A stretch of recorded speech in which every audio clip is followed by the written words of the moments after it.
난 예수가 좋다고 우리 찬양 들으시고 우리 같이 합니다.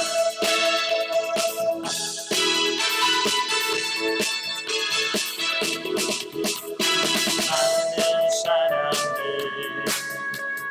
진리를 모른 채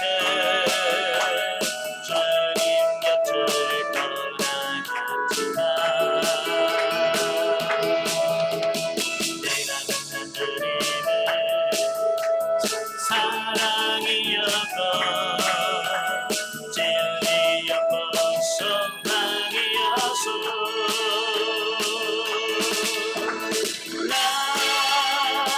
예수가 좋다고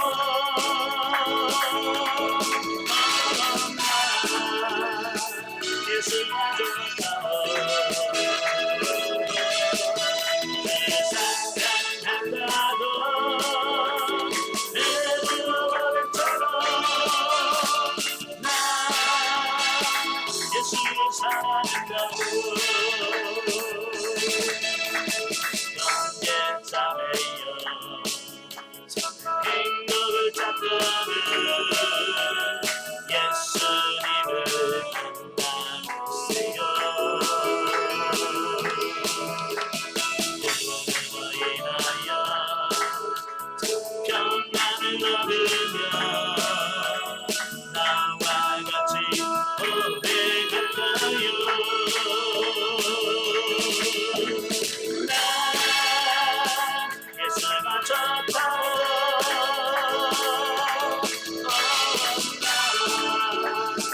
예수가 좋다고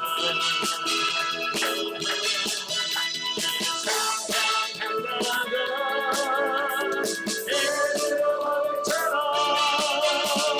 나 예수를 사랑한다고. 아멘. 기도하겠습니다. 은혜로우신 아버지, 은혜와 사랑을 진심으로 감사합니다. 오늘도 귀하고 복된 시간 허락해 주셔서 우리 수리다 과정 3강을 할 수 있도록 해주셔서 감사합니다. 오늘도 말씀을 할 때 우리 영의 눈을 열어 주옵시고 우리 영의 귀를 열어 주셔서 정말로 보게 하시고 듣게 하시고 깨달아지는 역사가 있도록 성령님 도와주옵소서.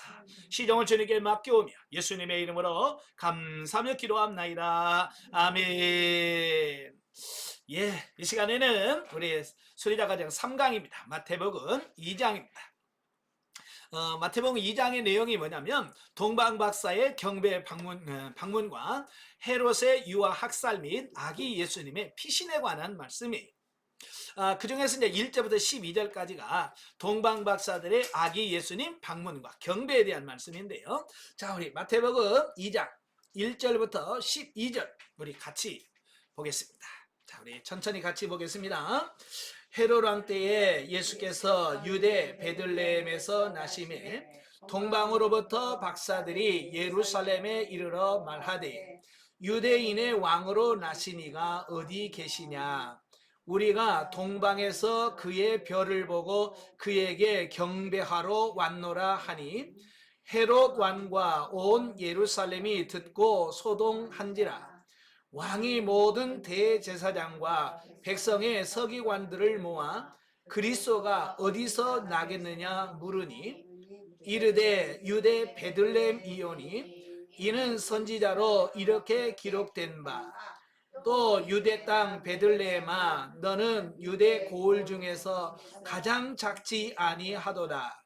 내게서 한 다스리는 자가 나와서 내 백성 이스라엘의 목자가 되리라 하였음이니이다.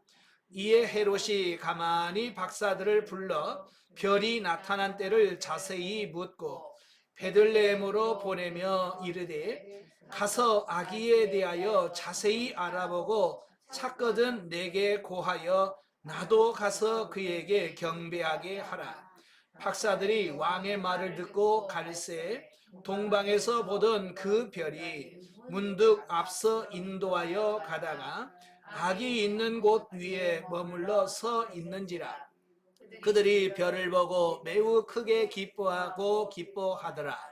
집에 들어가 아기와 그의 어머니 마리아가 함께 있는 것을 보고 엎드려 아기께 경배하고 보배합을 열어 황금과 유향과 몰약을 예물로 드리니라. 그들은 꿈에 헤롯에게로 돌아가지 말라 지시하심을 받아 다른 길로 고국에 돌아가니라. 아멘. 마태복음 2장은 예수님의 탄생 직후부터 시작해서 그 예수님의 공생애가 시작되기 전까지 약 30년 동안의 그 안에 있는 이야기를 기록을 하고 있어요. 그 중에서 보면은 앞장에서 소개된 천사의 예언대로 예수 그리스도가 탄생을 하자 동방으로부터 수천 킬로미터를 여행해 온 박사들이 유대인의 왕으로 나신 아기 예수님을 찾아가서 그에게 경배한 기사를 소개하고 있습니다. 자, 여기서 나오는 동방 박사들 있잖아요. 이 동방이라고 하는 것은 해가 뜨는 쪽을 말합니다. 예, 해가 뜨는 쪽인데 옛날에 그 바벨론, 바벨론 지금으로 말하면 이란, 이란에 해당되는 지역이라고 보시면 돼요. 그곳에서 별을 보면서 연구하던 천문학자라고 하죠. 이제 별을 보면서 연구하는 이 천문학자들인데 그들이 보다가 유대 이스라엘에 해당되는 별에 유난히 큰 별이 떠오르는 거예요. 우리는 뭐 별을 봐도 잘 모르죠. 근데 옛날부터 이 별을 보면서 점을 치는 사람들이 많이 있었고요. 미래를 예언하는 사람들이 많이 있었어요. 예, 특히 이제 동방 쪽에 많이 있었고요. 이제 중국에도 많이 이런 부분이 있었고, 우리나라에도 그런 분이 옛날에 첨성대를 만든 이유도 다 그런 부분들이거든요. 별을 보면서 미래를 바라보려고 하는 어떤 그런 시도가 예전부터 있었어요. 예, 그러다가 그들이 그 유대 이스라엘에 해당되는 어떤 부분에 큰 별을 보게 되는 거예요. 그러면서 그들이 유대에 큰 왕이 났구나. 예. 그래서 그 왕에게 경배하려고 이 동방 박사들이 찾아오게 되어지는데 이건 우연히 일어나는 게 아니에요. 민수기 24장에 보면 발람 선지자가 나와요.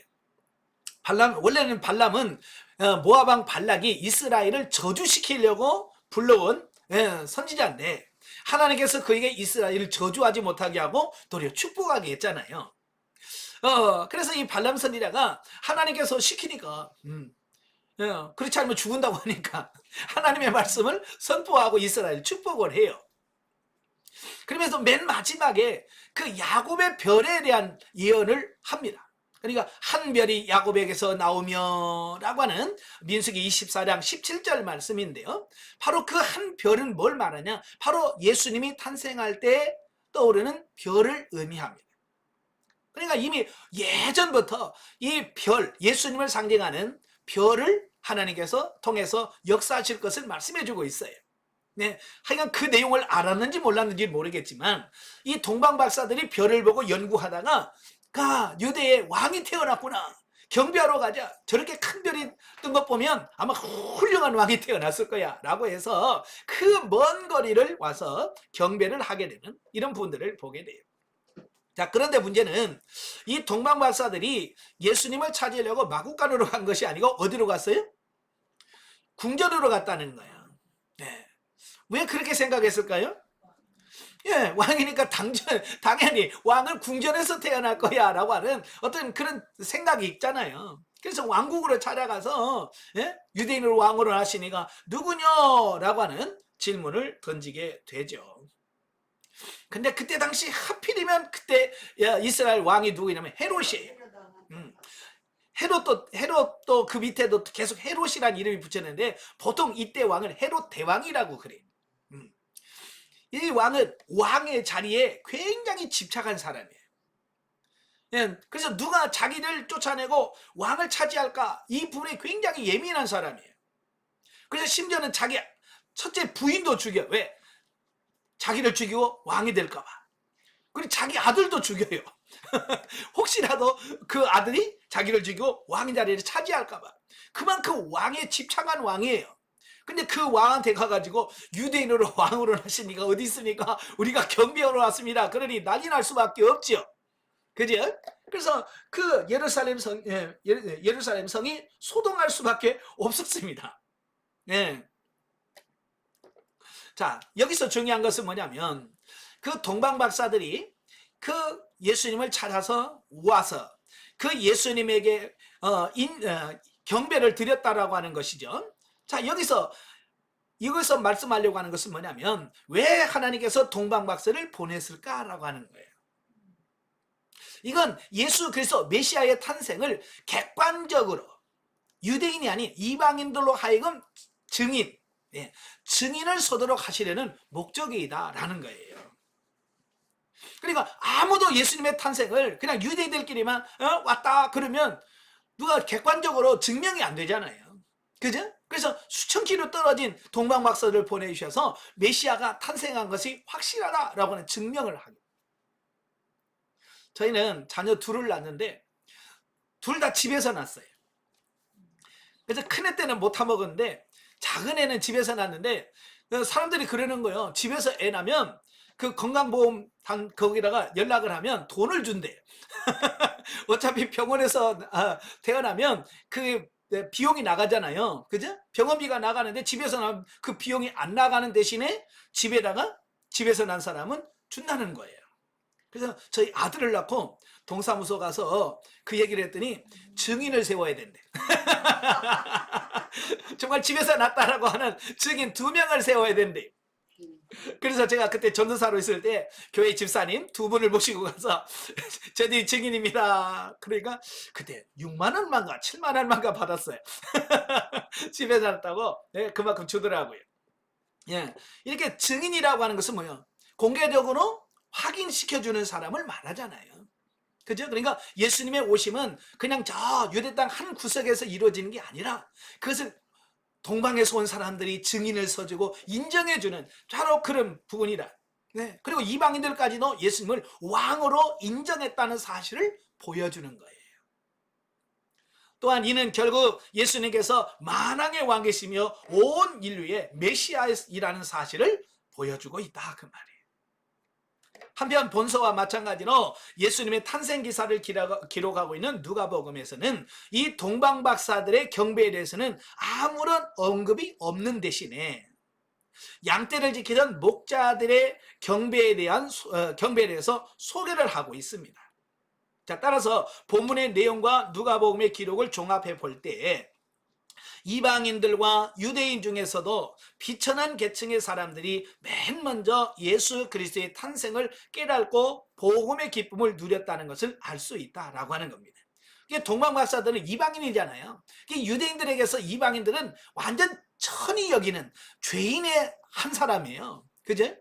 유대인들의 입장에서는 정말로 죄인으로 취급하는 그 이방인들이 와서 경배를 하고, 그 여러 가지 직업이 있지만 그 직업 중에서 천하게 여기는 목자들이 와서 경배를 했다라고 하는 부분들. 자, 근데 중요한 것은 반면에 당시의 대제사장들과 서기관들, 이들은 그리스도가 유대 땅 베들레헴에서 탄생할 것이라고 하는 선지자 미가야의 예언을 이미 알고 있었음에도 불구하고 영적 무지와 어둠에 빠져서 메시아의 강림을 전혀 깨닫지 못했다는 사실이에요. 심지어 헤롯이 그 동방박사의 말을 듣고 그들을 부르잖아요. 제사장들을 불러요. 그래서 그들에게 묻습니다. 야, 메시아가 그리스도가 어디서 나겠냐? 그러니까 그들이 미가서 5장 2절을 딸딸딸딸 외면서 뭐라고 그래요? 유대 땅 베들레헴입니다.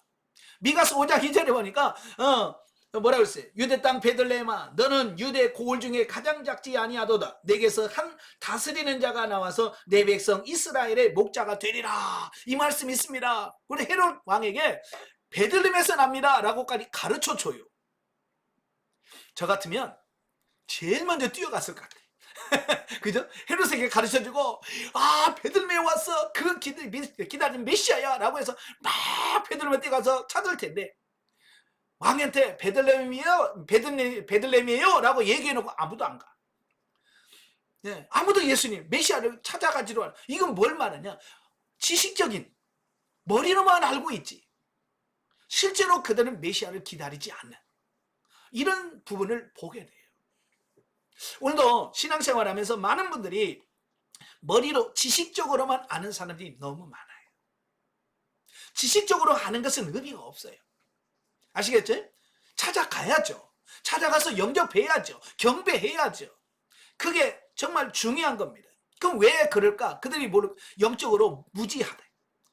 영적으로 무지하고 어둡다 보니까 이런 부분들을 깨달지를 못하더라라는 사실이에요. 그래서 저와 여러분들이 이 마지막 때에도 영적으로 깨어 있어야 돼.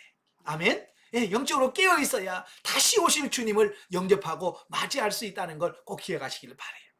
그래서 성경에 보면 예수님의 재림을 이야기하면서 항상 먼저 하시는 말씀이 뭐냐면 깨어 있어라. 예, 깨어 있으라는 말씀을 많이 합니다. 왜? 영적인 잠을 자면 예수님이 오셔도 그 주님을 영접할 수 없기 때문에 그렇습니다. 자, 여기서 주는 교훈이 있어요. 자, 여기서 주는 교훈은 첫째, 메시아의 탄생에 그 경배한 자들은 율법에 정통한 자들이 아닌 이방인과 비천한 신분의 목자들이었다. 이렇듯 예수 그리스도의 초림 때와 마찬가지로 주님의 재림 역시 영적으로 근신하여 깨어있는 자만이 기쁨으로 맞이할 수 있다. 이 마태복음 24장 42절, 데살로니가서 5장 6절에서 말씀해주고 있습니다. 그래서 예수님도 깨어있으라 말씀하고 그 예수님의 제자들도 그의 서신서에서 깨어있으라, 근신하라, 정신을 차리라라고 말하는 이유가 우리가 영적인 잠을 자고 있으면 주님이 오실 때 영접할 수 없다는 얘기예요. 영적으로 깨어있길 바래요. 아시겠죠? 자, 두 번째로 예수 그리스도는 악의 세력들에게 있어서 두려움과 배척의 대상이 되지만 하나님의 택하심을 받은 자들에게 있어서는 기쁨과 경배의 대상이다라는 겁니다. 다시 말하면 예수님의 탄생의 소식을 듣고 헤롯 왕과 온 예루살렘은 크게 소동했고요. 심지어 메시아를 죽이려는 음모까지 꾸몄다라고 하는 사실이에요. 그러나 동방박사들은 예수님의 탄생을 가장 크게 기뻐하면서 그 앞에 엎드려서 경배하며 황금과 유향과 몰약을 예물로 바쳤다라고 하는 사실이에요. 자, 이건 뭘 의미하냐면 예수님의 오심에는 양면성을 가지고 있어요. 두 면이 있어요. 그게 뭐냐면 하나님을 알지 못하는, 하나님을 알지 못한 자에게 심판, 징계, 두려움이에요.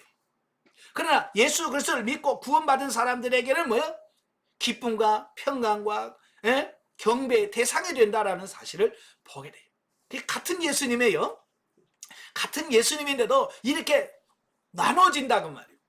마지막 예수님의 재림 때도 똑같을 거예요. 한쪽에서는 계시록의 말처럼 사나 바위야 내 위에 무너져라, 내가 주님을 못 보게 만들어라 막 이러잖아요. 이건 뭐예요? 구원받지 못한 사람들, 죄 중에 있는 사람들, 예수님 오심이 두려운 거예요. 그러나 한편에서는 할렐루야 어서 오십시오 말해라 다 그러면서 주님을 영접하잖아요. 중요한 것은 내가 어느 편에 설 거냐, 두려운 편에 설 거냐, 기쁨의 편에 설 거냐, 이게 중요한 거예요. 그래서 영적으로 깨어 있으시길 바래요. 자, 그 다음에 세 번째는 동방박사들은 당시 최고의 경배 대상에게 바쳤던 황금과 유향과 몰약을 예수님께 드렸다. 여기서 황금은 뭘 상징하느냐? 영원히 불변하실 예수님의 왕적 권위를 상징합니다. 그래서 우리나라도 그러잖아요. 임금이만 입을 수 있는 옷이 있어요. 황룡파라서 노란 황금빛 나는 옷들이 있잖아요. 이건 왕들만이 최고의 권위를 가지고 있는 어떤 이런 부분들을 표현할 때 쓰는 옷이거든요. 그래서 이 황금이라고 하는 부분은 왕적 권위를 상징하는 거예요. 그러니까 이 동방박사들은 예수님이 왕으로 오셨다라고 하는 것을 그 예물로 고백하는 거예요.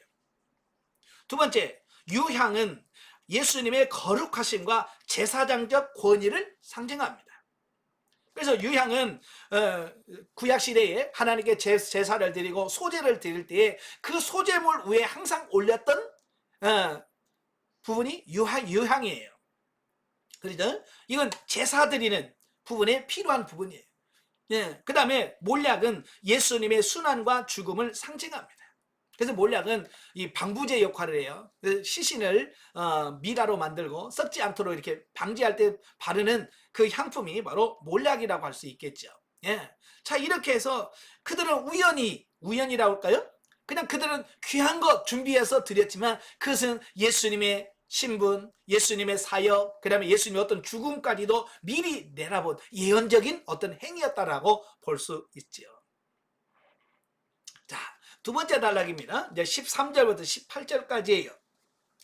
자, 마태복음 2장 13절부터 18절까지 우리 같이 보겠습니다.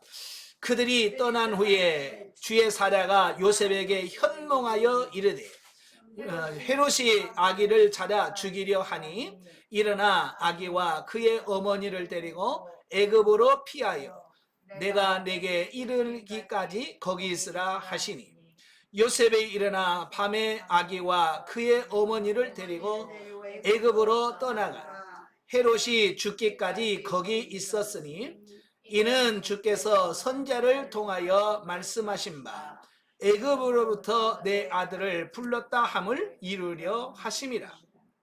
이에 헤롯이 박사들에게 속은 줄 알고 심히 노하여 사람을 보내어 베들레헴과 그 모든 지경 안에 있는 산의 아이를 박사들에게 자세히 알아본 그때를 기준하여 2살부터 그 아래로 다 죽이니 이에 선지자 예레미야를 통하여 말씀하신 바 라마에서 슬퍼하며 크게 동거하는 소리가 들리니 라헬이 그 자식을 위하여 애곡하는 것이라. 그가 자식이 없으므로 위로받기를 거절하였도다 함이 이루어졌느니라. 아멘. 예, 두 번째 단락은 아기 예수님의 예굽 피난과 헤롯의 유아 학살에 대한 말씀을 하고 있어요. 앞단락에서 이미 그 동방 박사들이 아기 예수님을 경배하고 하나님의 지시를 받아서 헤롯에게 돌아가지 말고 다른 길로 돌아가라. 그래서 다른 길로 본국으로 돌아간 거죠. 헤롯은 많이 기다렸을 거예요. 이 동방 박사들 약속했잖아요. 아기를 발견하거든 나한테 알려줘라. 나도 가서 경배하겠다라고 말해서 사실은 경배하려고 하는 것이 아니라 죽이려고 한 거죠. 죽이려고 한 거예요. 그래서 하나님께서 꿈에 그 동방박사들에게 너 헤롯에게 가지 말고 다른 길로 가라 라고 하나님께서 다 조치를 취하신 거죠. 그러니까 기다려도 안 오는 거죠. 그러니까 헤롯이 속았구나. 예. 그렇게 깨닫고 나서 이제 그 아이를 죽이려고 하는 시도를 하는 겁니다.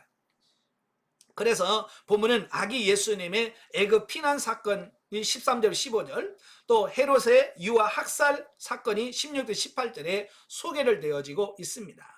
예. 아까도 말씀드렸지만 이 헤롯 왕은 이 왕권에 대한 왕의 자리에 대한 집착이 굉장히 강한 사람이라고 그랬어요. 예. 그래서 자기 부인도 죽이고 자기 아들도 죽인 사람이에요. 예. 그러니 얼마나 그 유대인 왕으로 났다고 하니까 얼마나 두렵겠습니까? 그죠? 자, 그러다가 헤롯에게 속은 걸 아니까, 이제, 사람들을 보내서 베들레헴 인근 지역, 그 지역에서 2살 아래, 2살까지 그 남자아이는 다 죽이는 이런 학살을 저질렀다라고 하는 것을 보게 되어집니다. 예. 그래서 동방박사를 이용하여 자신의 뜻을 달성하려 하던 애초의 계획이 무산되자 헤롯은 베들레헴과 그 인근 지역의 모든 아이를 몰살시키는 만행을 저질렀다라고 하는 겁니다. 왜 2살 아래일까요? 예, 그가 자세하게 물어봤거든요. 별이 언제부터 나타났냐, 몇 언제부터, 그걸 다 계산해보니까, 최소한 2년, 2살 정도는 됐겠다. 네? 빨리 났어도 2살 정도는 됐겠다. 그래서 그 2살 아래 남자아이는 다 죽이라고 하는 거예요. 예. 자, 하지만, 왕으로 나신 아기 예수님께 대한 헤롯의 미움과 살해 음모에도 불구하고 요셉은 하나님의 도우심으로 말미암아 가족을 애굽으로 무사히 피신함으로써 호세아 11장 1절의 예언을 성취하는 계기를 마련했다라고 하는 겁니다. 여러분, 사람이 아무리 날고 겨도 하나님 못 이깁니다. 그죠? 하나님을 이길 사람이 없어요. 헤롯이 그렇게 머리를 굴려서 2살 아래까지 죽이면 없겠지라고 했지만 하나님께서는 미리 요셉에게 현몽해서 야, 너 지금 아기를 죽이려고 하니까 애굽으로 피난 가라 라고 말씀해서 그 아기를 데리고 애굽으로 피난을 감으로 그 학살 사건에서 구원을 받게 되는 이런 부분을 보게 됩니다. 그러니까 사람의 생각으로는 안 돼요. 예. 그래서 그 아기를 죽이고 지가 왕의 자리를 유지하려고 했지만 얼마 못 가서 바로 죽습니다. 바로 죽어요. 그래서 요셉은 아기 예수를 데리고 애굽으로 내려갔지만 1년도 채 되기도 전에 돌아옵니다. 왜? 헤롯이 죽었거든요.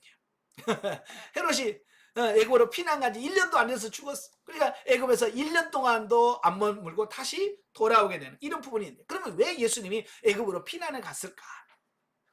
바로 호세아 11장 1절의 예언이 성취되려면 예수님이 애굽으로 내려가셔야 돼. 그래서 호세아 11장 1절의 내용이 뭐냐면, 내가 사랑하여 내 아들을 애굽에서 불러냈거늘. 네. 아들을 애굽에서 불러냈다라고 하는 이 말씀이 성취되려면 예수님이 어디로 갔어야 돼요? 예, 애굽으로 갔어야 돼. 그래서 다시 불러오심으로 이 호세아의 예언을 성취하시려고 하시는 이 기쁜 뜻이 담겨져 있더라. 그러니까 하나님이 역사하시는 것은 그냥 대충 한 게 아니에요. 예, 제가 늘 말하죠. 하나님의 역사 진행 방식은 선예언 후성취라고요. 선예언이라는 것은 미리 어떤 일을 하시기 전에 하나님 먼저 예언을 하셔요. 이렇게 하겠다라고 하시고 후대에 그걸 이루는 성취를 하심으로 하나님의 역사 진행 방식을 우리에게 보여주는 겁니다. 아시겠죠? 그러니까 우리가 예수님의 재림을 어떻게 하냐? 어떻게 믿냐? 예, 하나님의 역사 방식은 항상 뭐예요? 선예언 후성취라는 거예요. 그래서 예수님의 출생도 계속 구약에서 뭐예요? 예언을 하잖아요. 예언을 하고 나서 지금부터 2000년 전에 성취시킴으로 하나님이 이렇게 선예언 후성취가 이루어졌구나. 이걸 보면 그러면 예수님의 재림도 예언했다면 성취되겠네 라고 하는 구원의 그 재림에 대한 확신을 갖게 되어지는 거예요. 왜? 하나님의 역사 진행 방식이 항상 먼저 예언을 하고 그 다음에 성취하시는 방식으로 진행하기 때문에 그렇습니다. 예, 그러니까 이 시대도 이러쿵 저러쿵 얘기하죠. 그때 가장 중요한 게 뭐냐면 성경에서 뭐라고 예언하고 있느냐, 이걸 보셔야 돼. 쉽게 말하면 이런 거예요. 많은 학자들이 그래요. 은사는 종결됐다라고 막 얘기를 해요. 그죠? 사도시대로 예언은 이런 은사들은 종결됐다고 얘기하는데, 만약에 그게 하나님의 뜻이었다고 한다면 이미 구약에서부터 그게 예언되어져 왔어야 돼요. 그죠? 구약에서는 아니더라도 최소한 예수님이 사역을 하면서 이런 은사들은 사도 때 그때로 종결될 거야 라고 한 번이라도 얘기를 하셨어야 돼. 아니면 예수님의 12제자 중에서 한 명이라도 사도 시대로 은사가 종결된다 라고 얘기를 했어야 돼. 근데 아무리 봐도 종결됐다는 말이 하나도 없습니다. 딱 비슷한 한 구절 있잖아요. 고린도서 13장 10절 말씀. 예언도 패하고 방언도 패하고 온전한 곳이었던 거 패하는 딱 그 한 구절이에요. 근데 그 온전한 것을 뭘로 해석하느냐에 따라서 완전히 다르다고 그랬잖아요.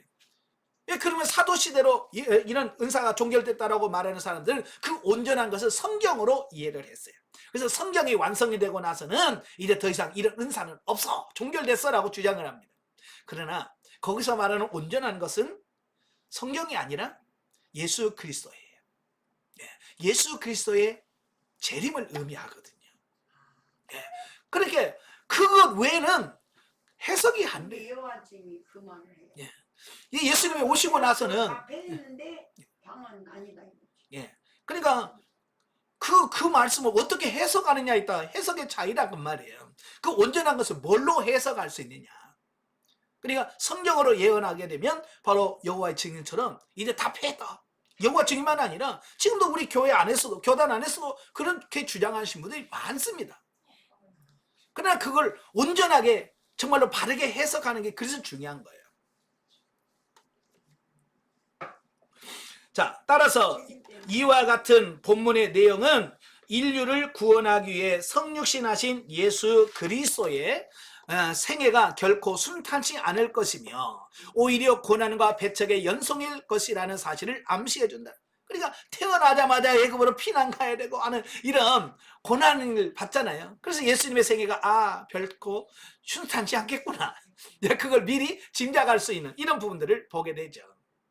아울러 요셉 일가의 애굽 피신이 이스라엘 민족의 조상이었던 야곱 일가의 애굽 이주에 비유되어서 궁극적으로 예수님께서 애굽이 상징하는 죄와 사망으로부터 영적 이스라엘 백성들, 그러니까 성도들을 구원해 내실 것이라는 사실을 강조하고 있는 겁니다.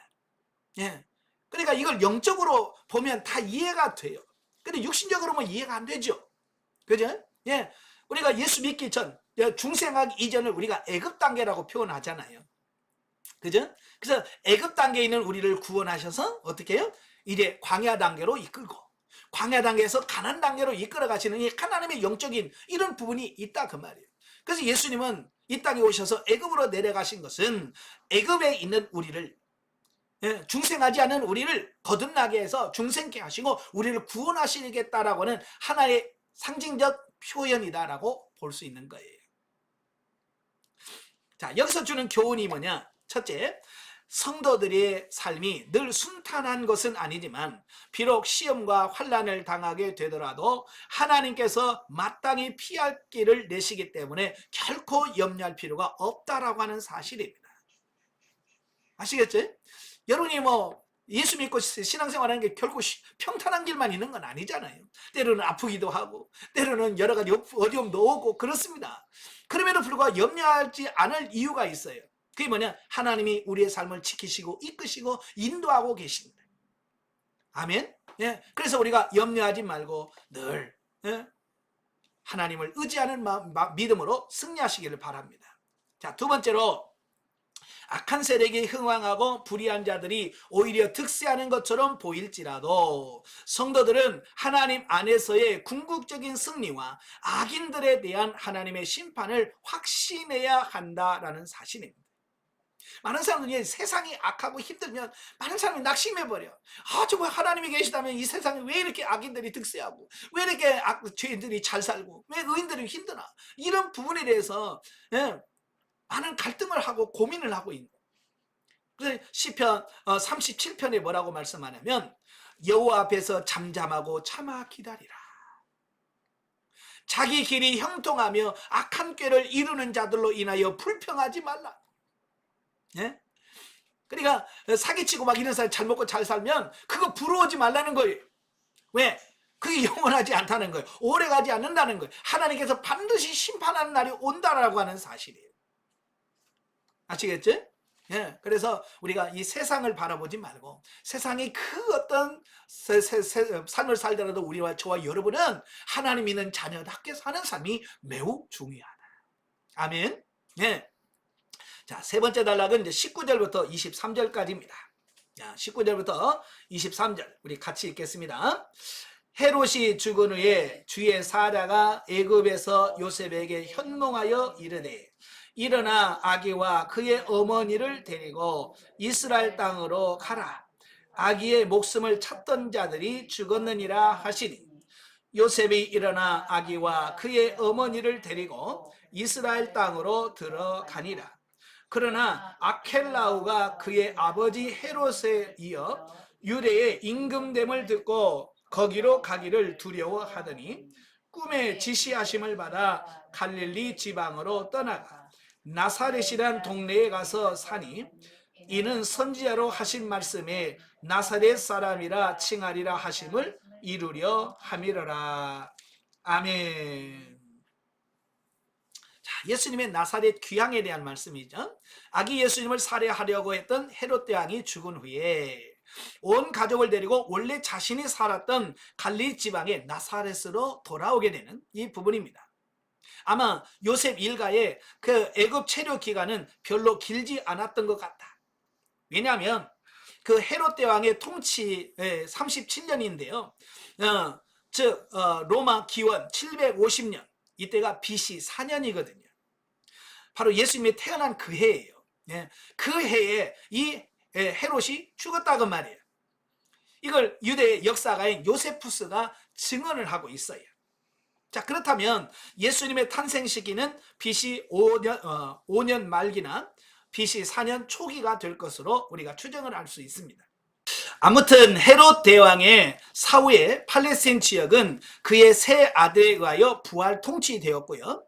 요셉 일가가 거주했던 나사렛은 헤롯 안디바가 관할을 하게 되고, 자, 근데 요셉이 그 베들레헴으로 돌아가지 않고 굳이 나사렛으로 돌아온 것은 당시 유대 땅을 다스리던 아켈라오가 그의 부친 헤롯 대왕 못지않게 포악한 성품을 지니고 있었다라고 하는 거예요. 우리가 부전자전이란 말 들어보셨지? 예, 그 아버지의 그 아들이다. 자식은 누구 닮아요? 그 아버지 닮아요. 그러니까 이 아켈라오라는 사람은 그의 아버지의 성품을 그대로 닮았어. 아주 포악을 해. 예, 고약스러워.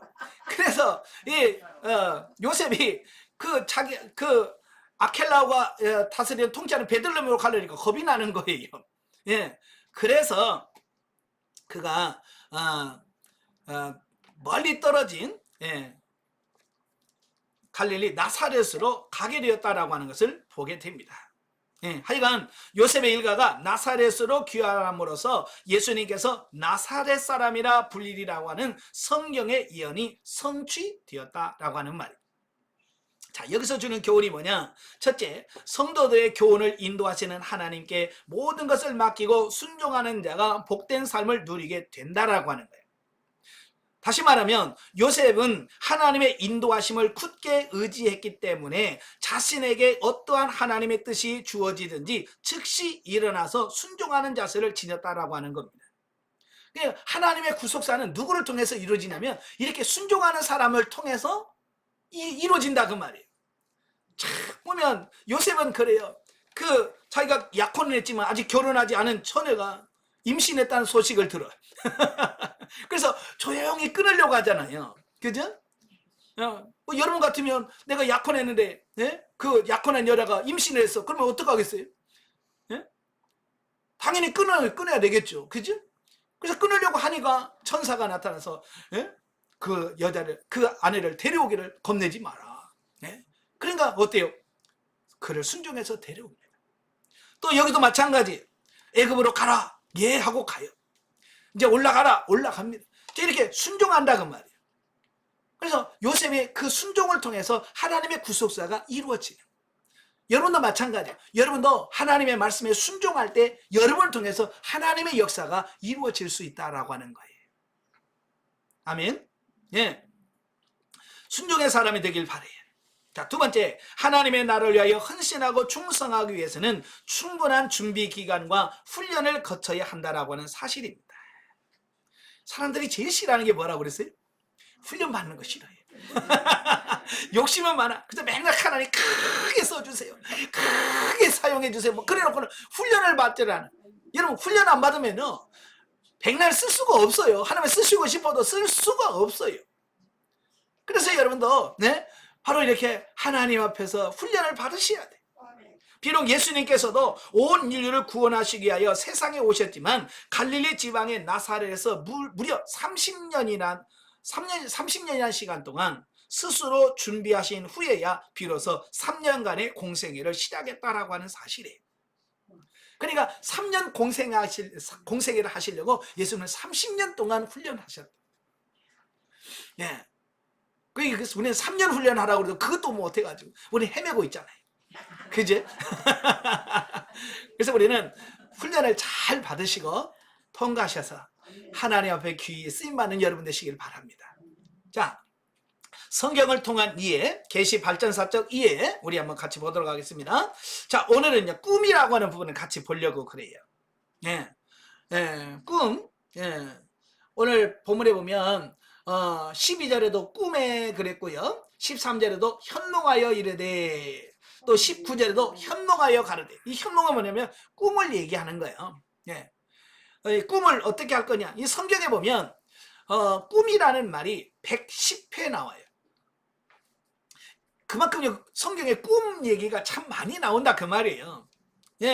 그만큼 꿈은 어찌 보면 굉장히 중요한 부분을 차지하고 있다라고 하는 것을 보게 되어집니다. 자, 여기서 꿈이라고 하는 말은 히브리어로는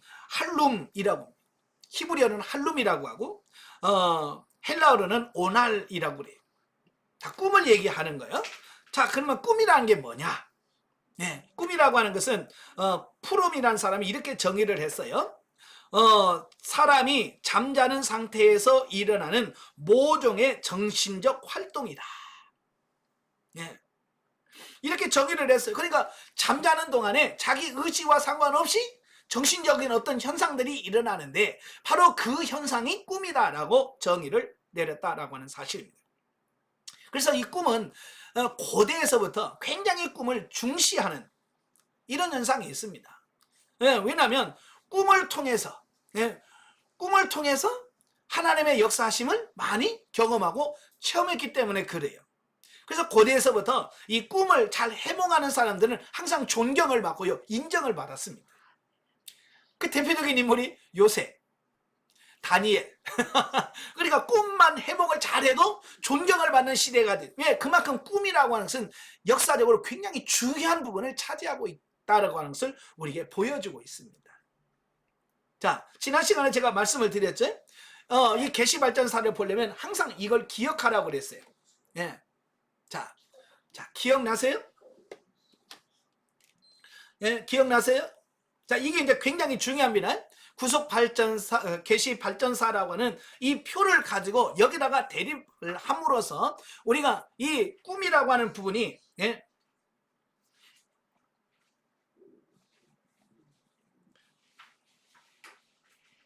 자, 오늘 이제 꿈을 하려고 하는데 이 꿈을 구약시대와 신약시대와 오늘날이 어떻게 이해할 거냐, 이거 굉장히 중요합니다.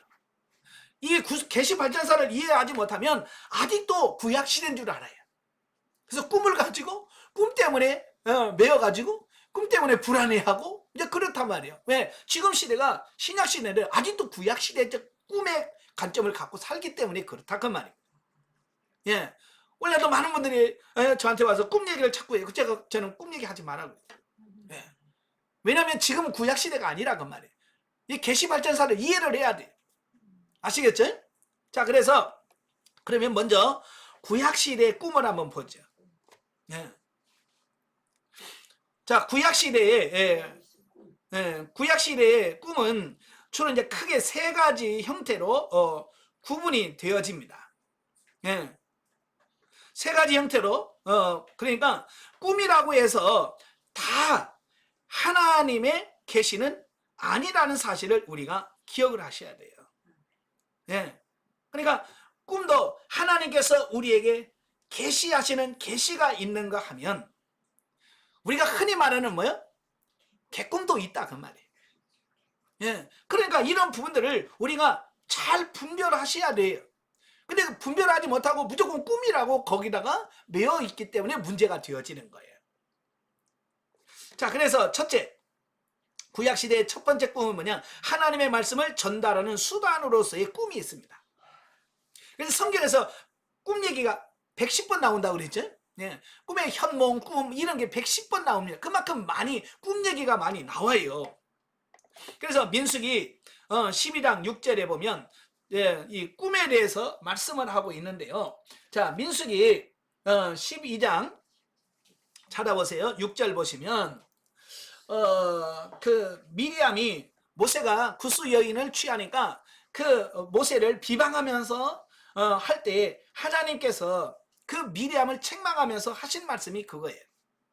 자, 민수기 12장 6절에 보면 이르시되 내 말을 들으라. 너희 중에 선지자가 있으면 나 여호와가 환상으로 나를 그에게 알리기도 하고 꿈으로 그와 말하기도 하거니와. 그래서 꿈은 하나님께서 선지자들, 하나님의 백성들에게 자기의 계시, 하나님의 뜻을 그에게 전달하는 수단으로 꿈을 구약시대는 사용하셨다. 그러니까 하나님의 계시를 전달하는 방편으로서 꿈이 확실하게 있다라고 하는 부분을 말씀해주고 있습니다. 이해가 되시죠? 예, 그러니까 구약시대는 꿈을 무시하면 안 되는 거예요. 자, 두 번째로 욥기서 33장 14절. 욥기서 33장 14절에 보면 14절부터 18절까지 보면 이래 하나님께서 사람에게 말하여 대답하지 않으신다 하여 어찌 하나님과 논쟁하겠으며 하나님은 한 번 말씀하시고 다시 말씀하시되 사람은 관심이 없도다. 사람이 침상에서 졸며 깊이 잠들 때에나 꿈에나 밤에 환상을 볼 때에 그가 사람의 귀를 여시고 경고로서 두렵게 하시니. 그러니까 하나님은 사람이 잠잘 때 그 귀를 열어서 하나님의 말씀을 전달하는 수단으로 꿈을 활용하셨다라고 말씀해 주고 있습니다. 아시겠죠? 그러니까 구약에서는 확실해요. 하나님의 말씀을 전달하는 수단의 하나로서 명확합니다. 또 창세기 31장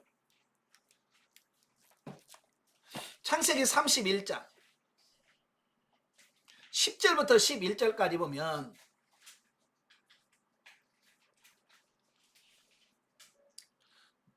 창세기 31장 10절부터 11절까지 보면 그 양떼가 새끼 뵐 때에 내가 꿈에 눈을 들어 보니 양떼를 탄 순양은 다 얼룩무늬 있는 것과 점 있는 것과 아롱진 것이 없더라. 예, 꿈에 하나님의 사자가 내게 말씀하시기를 야곱아 하시기로 내가 대답하기를 여기 있나이다 하며 야곱에게 밧다라람에 가서 20년 동안 살고 났을 때 이제 돌아갈 때가 됐을 때 야곱에게 하나님이 천사가 꿈에 나타나서 그 환상을 보여주는 이 부분들을 보게 돼요. 그래서 하나님의 뜻을 명확하게 인간들에게 전달하는 수단으로서 활용하셨다라고 하는 것을 보게 되어집니다. 뭐 그 외에도 많아요. 야곱 죽이려고 막 쫓아왔던 라반에게 하나님께서 꿈에 뭐라고 그랬어요? 너 야곱 건들지 마라. 선악간에 건들지 마라. 건들면 너 죽는다. 하나님께서 그렇게 하시잖아요. 또 열왕기상 3장 5절이면 솔로몬에게 꿈으로 나타나셔서 네가 뭘 원하느냐, 뭘 주기를 원하냐, 구하라 라고 말씀하시잖아요. 이렇게 많은 말씀을 통해서 하나님께서 직접 계시하는 수단으로서 꿈이 활용이 됐어요. 언제? 구약시대에. 구약시대는 꿈은 뭐였다고요? 하나님의 뜻을 계시하는 수단, 계시의 수단이 돼요. 자, 그 다음에 두 번째는 사건을 미리 알려주는 예언적 기능으로서의 꿈이 있다. 그러니까 하나님의 뜻을 계시하는 수단으로서 꿈이 있지만 미래에 일어날 일들을 미리 알려주는 예언적 기능도 있다라고 하는 거예요. 자, 그게 어디나 나오냐면 창세기 37장에 나와요. 37장에 보면 우리가 잘 아는 요셉의 꿈이잖아요. 그죠? 요셉의 두 번째 꿈을 보잖아요. 그의 곡식단이 서고 형제들의 단이 벌떡 일어나더니 요셉의 단을 향해서 꾹뻑 절하는 겁니다. 이건 뭐냐면 현재가 아니라 미래에 하나님께서 요셉을 들어서 크게 쓰실 것에 대한 예언적인 꿈이거든요. 또 꿈을 꾸는데 해와 달과 11별이 자기 별에게 탁 절하는 꿈을 꾸어요. 이거 뭐냐면 미래에 하나님께서 그렇게 역사하실 것이라고 하는 것을 미리 보여주는 겁니다. 아시겠죠? 또 40장 5절부터 보면 요셉이 감옥에 들어가잖아요. 자, 감옥에 들어갔을 때 그 두 관원장, 술 맡은 관원장과 떡 맡은 관원장이 꿈을 꿉니다. 그죠? 그런데 아침에 가보니까 근심하고 있어요. 그래서 왜냐? 꿈을 꿨는데 이게 심상치 않다. 그러니까 요셉 뭐라고 그래요? 그러냐? 그 꿈을 나한테 얘기해라. 그래서 해석을 해주잖아요. 그래서 그 해석대로 어때요? 3일 후에 술 맡은 관원장은 복귀가 되고 떡 맡은 관원장은 사형을 당해서 나무에 매달려서 새들이 와서 고기를 쪼아먹는 이런 부분을 보내요. 바로 미래에 일어날 일들을 미리 꿈을 통해서 보여주는 사건을 거기서 볼 수 있습니다. 또 41장에 가면 바로왕의 꿈, 그죠? 살진 소, 또 뺏상 마른 소, 아주 통통하게 잘 익은 벼 이삭, 바싹 마른 이삭. 그래서 7년 흉년에 대한 미래에 일어날 일들을 이 꿈을 통해서 바로에게 알려주셨잖아요. 또 사사기 7장에 보면 또 기드온이 300명사 가지고 그 미디안 사람과 싸우려고 하니까 겁이 나는 거예요. 왜? 정말 메뚜기처럼 많은 그 미디안 겨우 300명 갖고 싸우려니 얼마나 겁나겠어요. 그죠? 두려워하니까 하나님께서 뭐라고 그래요? 너 한 명 데리고 가서 미디안 진에 가봐. 그래서 미디안 진에 가봤잖아요. 그러니까 미디안에서 보초 서는 사람들이 꿈 얘기하잖아요. 그죠? 내가 어젯밤에 꿈을 꿨는데 저 이스라엘 진영에서 보리떡 한 덩어리가 막 굴러와서 막 우리 미디안 진을 막 무너뜨리더라. 그러니까 한 명이 누가 물어봤냐고 해석을 해주더라고. 야, 그건 기드온의 칼이야. 그러면서 아마 기드온이 승리할 거야. 미리 자기들 꿈을 꾸면서 다 그럼 미래에 일어날 부분들을 예언적으로 보여주는 겁니다. 아시겠죠? 그 다음에 또 아주 중요한 부분이 다니엘서에 나오잖아요. 그죠? 다니엘서에 보면 꿈 얘기가 참 많이 나오죠? 2장이면 느부갓네살 왕의 꿈, 큰 신상의 꿈. 예? 그래서 머리는 금으로 돼 있고 가슴과 팔은 은으로 돼 있고, 예? 배와 넓적다리는 동으로 돼 있고, 그 밑에는 철로 돼 있고, 그 다음에 진흙과 철이 섞인 10가락 발가락이 있고. 자, 이런 큰 신상을 통해서 뭐예요? 미래의 역사가 어떻게 진행될 것인가 라고 하는 사실을 예언적으로 보여주고 있습니다.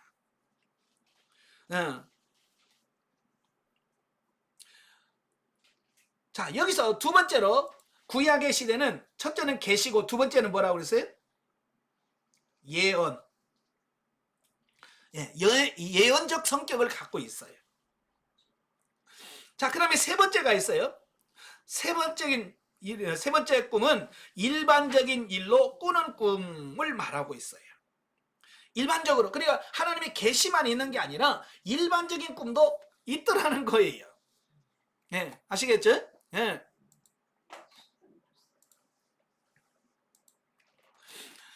예, 거기 보시면 이제 전도서 5장 3절에 보면 이런 말씀이 있어요. 걱정이 많으면 꿈이 생기고 말이 많으면 우매한 자의 소리가 나타나느니라. 그러니까 꿈도 계시적 꿈이고 예언적 꿈이 있는가 하면, 여기서 근심이 많으면, 걱정이 많으면 꿈이 생긴다. 이게 심리적 작용으로 인하여 꾸는 꿈도 있다라는 거 하는 거예요. 일명 우리가 흔히 말하는 개꿈. 분명히 구약시대로 개꿈이 존재하고 있다라고 말씀해 주고 있어요. 저는 5장 7절에도 말씀이 나오잖아요. 꿈이 많으면 헛된 일들이 많아지고 말이 많아도 그러하니 오직 너는 하나님을 경외할지니라. 꿈이 많으면 헛된 일들이 많아지고. 예. 그러니까 이 근심 걱정이 많은 사람들이 주로 뭐예요? 꿈을 많이 꿔요. 그리고 요즘도 그냥 심리적으로 불안하고 막 그런 사람들은 자다 보면 이 꿈을 통해서 그냥 막 쫓겨다니고 막 이런 꿈을 꾸잖아요. 그게 뭐냐면 보통 심리적인 작용, 뭔가 압박당하고 이런 부분들이 그대로 꿈을 통해서 나타나는 현상이 있습니다. 이건 구약시대도 역시 있더라 그 말이에요. 자, 세 번째, 꿈에는 뭐가 있다고요? 개꿈. 예. 정신적, 심리적, 이런 꿈이 있어요. 그러니까 이 구약시대의 꿈에는 이 세 가지가 있다 그 말이에요. 계시적 수단의 꿈이 있고, 예언적으로 주는 꿈이 있고, 개꿈, 정신적, 심리적 이런 꿈이 있더라 구약에서. 무슨 말이 이해가 되시죠? 예. 자, 그래서 구약시대에도 이 꿈에 대해서 굉장히 분별해라라고 말씀해주고 있습니다.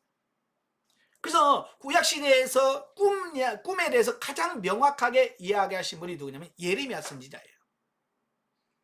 예레미야 선지자가 그가 뭐라고 말하냐면, 자, 예레미야서 한번 찾아보십시다. 예레미야서 23장 16절. 구약성경 예레미야 23장 16절.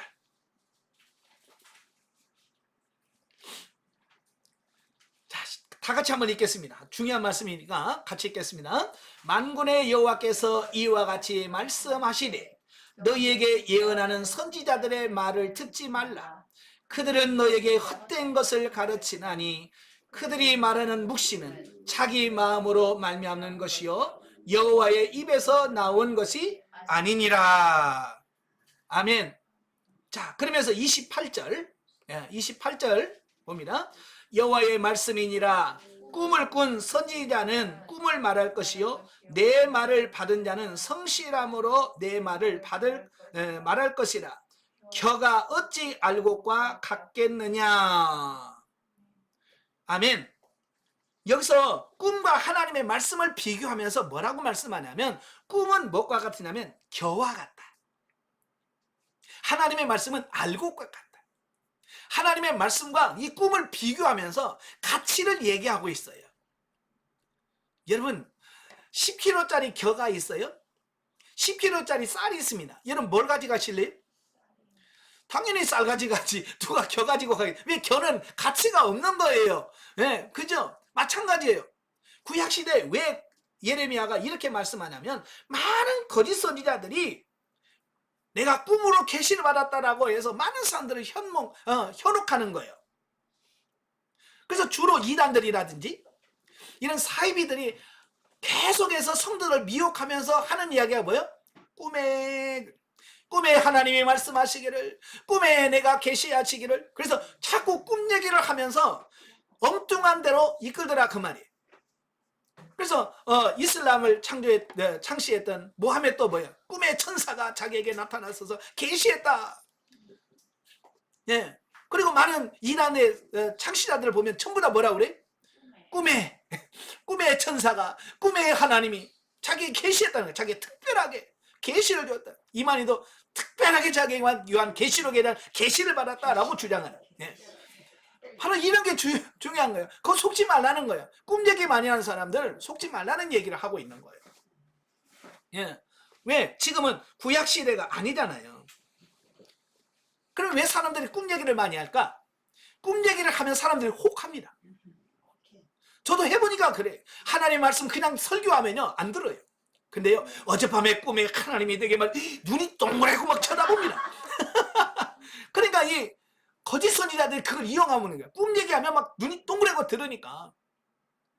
그래서 사람들을 현혹하는 수단으로 활용하게 되어지는 거예요. 자, 그런데요.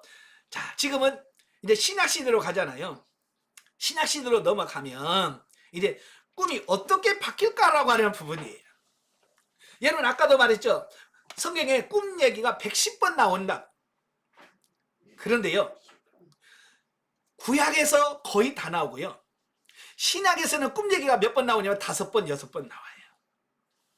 그것도 예수님이 탄생 기사에서만 꿈 얘기가 나와. 무슨 말인지 아시죠? 예, 신약 시대에 오면서 꿈이 갑자기 확 줄어들어요. 예수님의 탄생 기사회 때만 꿈 얘기가 나와요. 자, 보세요. 신약 시대 꿈 마태복음에서 6번 나온다. 예, 1장 20절에 23절. 그 다음에 2장 12절, 2장 13절, 2장 19절에 20절, 2장 20절, 27장 19절. 그 다음에 마태복음 외에 나오는 게 사도행전 2장 17절부터 28절에 되는 17절부터 21절까지입니다. 바로 요엘서의 말씀을 인용하면서 네? 자녀들은 예언할 것이고 청년들은 환상을 볼 것이고 예? 노인들은 예? 꿈을 꾸리라 그러잖아요. 근데 말하는 거기서 말하는 꿈은 잠자면서 꿈은 아니라 거기서 말하는 꿈은 비전을 말합니다. 예, 그러니까 잠자면서 꾸는 꿈은 6번이라고 볼 수 있어요. 근데 그것도 다 거기가 나 예수님의 탄생 기사에서만 꿈 얘기를 하고 그 뒤에는 예수님도 꿈에 하나님이 그랬어요, 안 했어요? 안 했어요. 바울도 꿈에 그랬어요? 아니에요. 신약 시대에 오면서 이 꿈은 숫자가 확실하게 완전히 줄어들어요. 이건 뭘 의미할까? 신약 시대에 와서 예수님 당시에도 탄생 때 말고 그 예수님이 사역하실 때부터는 이제 꿈을 통해서 역사하지 않으시더라는 거예요. 이게 희한해요. 물론 꿈이 없었던 건 아니에요. 꿈은 계속 꾸어요. 근데 구약적에서 말하는 이 계시적 수단 또 예언적 수단 이 부분들이 신약에서는 거의 안 이루어지더라는 얘기야. 개꿈은 계속 있습니다. 네. 개꿈은 예수님 구약시대에 있었고 지금도 계속 있어요. 그러나 이 계시적인 수단과 예언적 수단은 신약시대 예수님 시대에서는 이게 거의 나타나질 않아요. 그래서 계시의 수단은 꿈으로 하나님의 계시 보여주지 않습니다.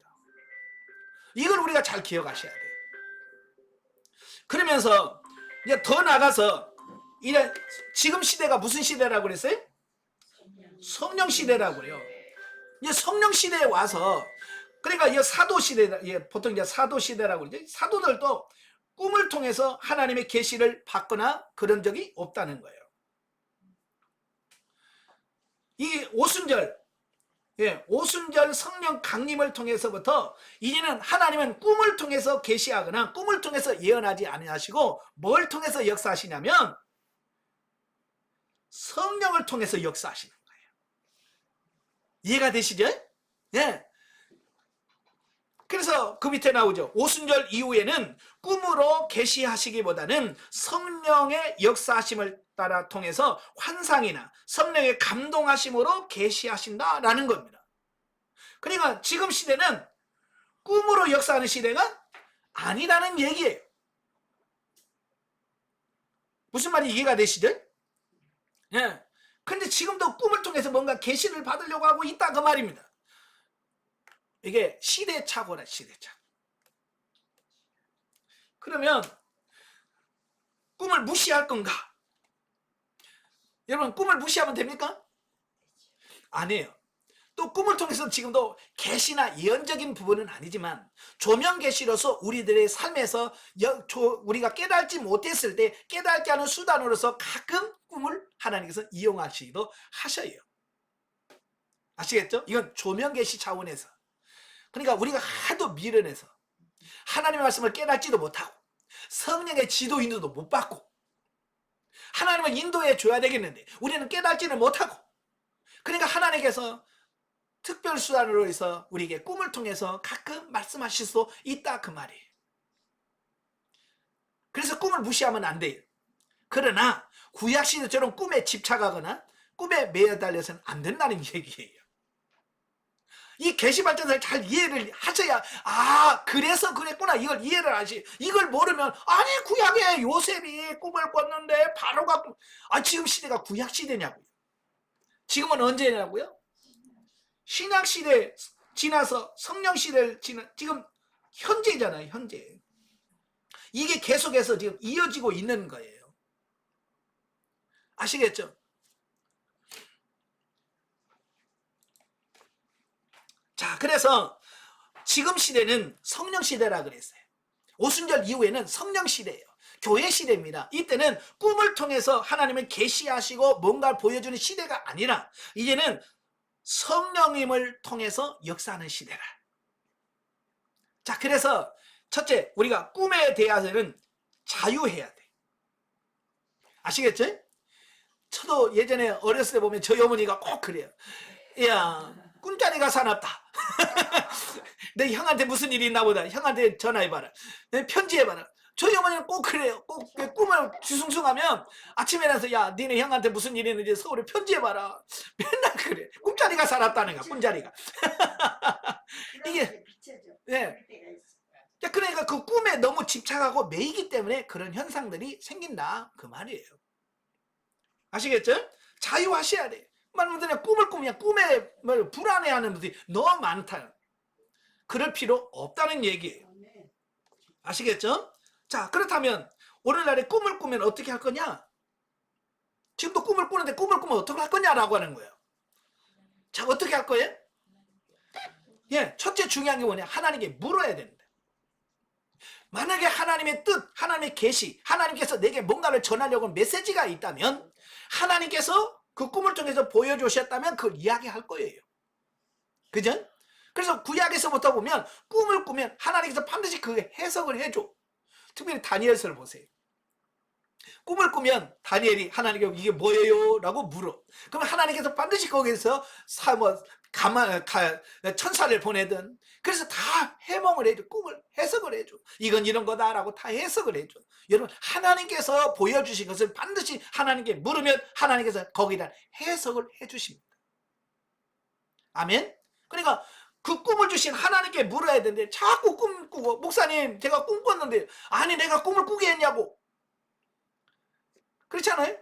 내가 꿈을 꾸게 했으면 내가 알지. 그럼 내가 꿈을 꾸게 하신 분이 아니라면, 그리고 꿈을 꾸게 하신 분이 하나님이면 하나님이 제일 잘 아시겠죠. 그래서 하나님께 물으라 그 말이에요. 많은 분들이 그래요. 꿈을 꾸는 물었는데 대답이 없어요. 그래. 그럼 제가 말하죠. 개꿈이요. 예, 내가 하나님께 기도해서 물었어. 하나님 이 꿈이 무슨 뜻입니까? 라고 물었는데 아무 뜻이 없다 라고 하면 개꿈인 거예요. 그냥 잊어버리세요. 자유하세요. 그러다가 하나님 뜻을 어기면 어떡할게요? 너무 또 하나님 뜻을 어길까봐 또 그런 걱정하지 마세요. 만약에 정말 그게 하나님의 뜻이라면 내가 무시할 또 하나님 다시 알려주십니다. 다시 보여주십니다. 2번, 3번 반복해서. 아시겠죠? 그러니까 혹시라도 꿈 내가 잃어버려서 꿈 뭐 기억을 못해서 내가 지키지 않으면 뭐 벌 받을까 이런 걱정하지 마라 그 말이에요. 아시겠죠? 예. 그래서 구약에서 보면 중요한 꿈은 2번씩 꾸게 하잖아요. 요셉의 꿈도 2번 꾸게 하실, 바로의 꿈도 2번 꾸게 하시고. 그래서 하나님께서 명확하게 하나님은 전달하려는 목적이 있을 때는 2번, 3번 해서 알게 하신다 그 말이에요. 그러니까 꿈을 꿈 못 지켜가지고 그래서 못 살아서 내가 벌 받을까봐 걱정할 필요 없다는 얘기예요. 아시겠죠? 근데 오늘날도 많은 분들이 보면 꿈과 현실을 구분하지 못하는 사람들이 너무 많아요.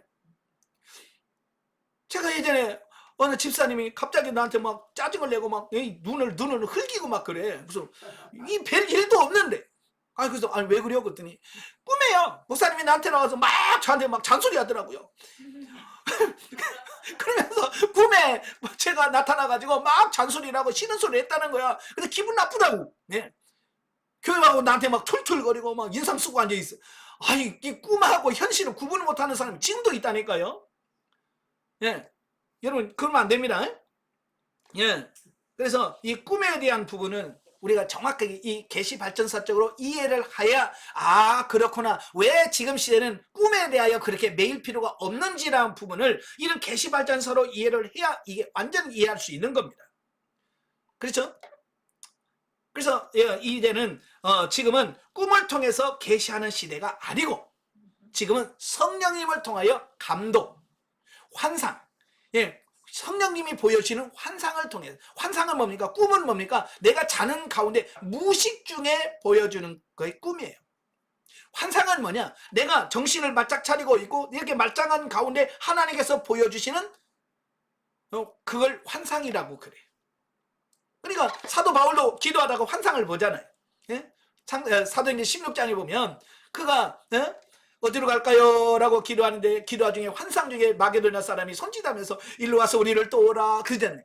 그러니까 기도하는 중에 환상이 보여지는 이게 잠자는 꿈하고 다른 거예요. 성령의 역사하심으로. 그래서 오늘은 꿈을 통해서 계시 받으려고 하지 마요. 자꾸 꿈을 통해서 뭔가 들으려고 하면 그때 꿈을 이용한 게 누구냐? 사단이에요. 마귀가 꿈을 이용합니다. 아시겠죠? 그래서 이제는 꿈이 아니라 우리는 성령님의 지도 인도를 받는 시대라. 그래서 늘 하나님께 기도하면서 주님 성령님 지도해 주세요. 성령님 인도해 주세요라고 해서 성령의 지도 인도를 받고 살아가는 저와 여러분들이 되어야 될 줄로 믿습니다. 기도하겠습니다. 은혜로우신 아버지 감사합니다. 오늘도 우리를 사랑하셔서 귀한 시간 허락하시고 꿈에 대한 계시발전사를 살펴보았습니다. 아버지 하나님, 이 꿈에 대한 이 부분을 정확하게 인식하게 하시고 이제는 꿈에 매여서 불안해하거나 아버지 하나님 그러지 않게 하를 원합니다. 자유할 수 있는 우리 모두가 되어지게 하옵소서. 예수님의 이름으로 감사하며 기도합나이다. 아멘. 하나님께 드립니다.